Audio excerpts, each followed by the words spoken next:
Ready. A's leading 7-6. Look out, Mark McGwire hit for the second time in the game, has a few words for Angels pitcher Russ Springer. And then in the bottom of the 7th, Salmon is hit by the Jim Corsi pitch, and you know what's coming. Bodies are flying, the bench is empty. A lot of pushing, a lot of shoving, a lot of dancing. You saw Davis trying to get in there. Benitez plunks Tino Martinez, and yes, we have a melee. We have a Donnybrook, cats and dogs living together. And hey, look, it's Boutros Johnson, the peacemaker this week. Red Sox lead 7-6, top of the 7th. Tony Phillips takes the called strike, and he tells ump Rick Reed, come on, man, that was no strike. Mike McFarland jumps into the argument. Phillips and McFarland go nose to nose, and that sets off the benches. Here they come, a nice low angle of the infant stages of what would become a full-blown skirmish. Look carefully. Somewhere in there is former Red Sox great Jim Rice. He's now the hitting coach for Boston. I need a close-up of Jimmy. Jimmy would like to hit Phillips, but he doesn't. Phillips and McFarland are both ejected. Dia has 33 RBIs. Top 6, Jason Bates stealing. Takes out Sean Dunston. Dunston pops up and pops off Bates' helmet. He wants a piece of him. Benches would clear. No punches were thrown in this one. Don Baylor, the Colorado manager, gets into the fray and goes toe-to-toe with Sean Dunston. Brian McRae has to restrain Dunston. Dunston ejected. The Cubs dejected. They lose. Batter is Ron Karkovice.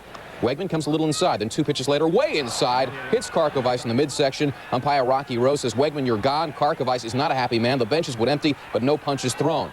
Brewer manager Phil Garner, all right, you're out of here too.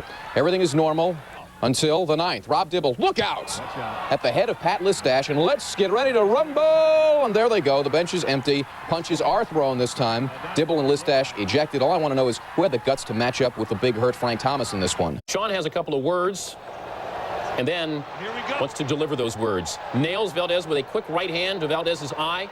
A huge pile-on follows up, and then Valdez has a nice shiner to show for his actions. 6-2 Red Sox. 2 batters later, Scott Kamenicki right in the toque on Luis Alicea. Vic Voltaggio immediately tosses Scotty. And here come the benches, and we've got a pseudo-melee Donnybrook plume flaunting.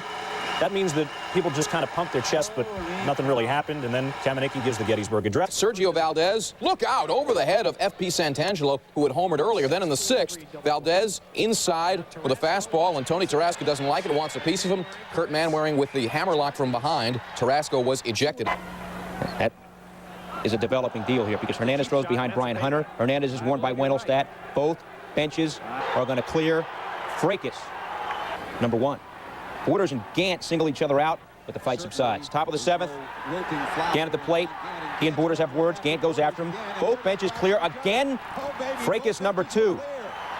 Gant and Borders both thrown out after that one. So if you're scoring at home, we have 2 fracases so far. NL President Leonard Coleman watching all this. Bottom of the 7th, it gets worse. Hernandez, a former Astro, hits Jeff Bagwell. He's had all those problems with the left hand. He got hit there again. Benches clear. Fracas, number 3. Crazy. Hernandez is tossed.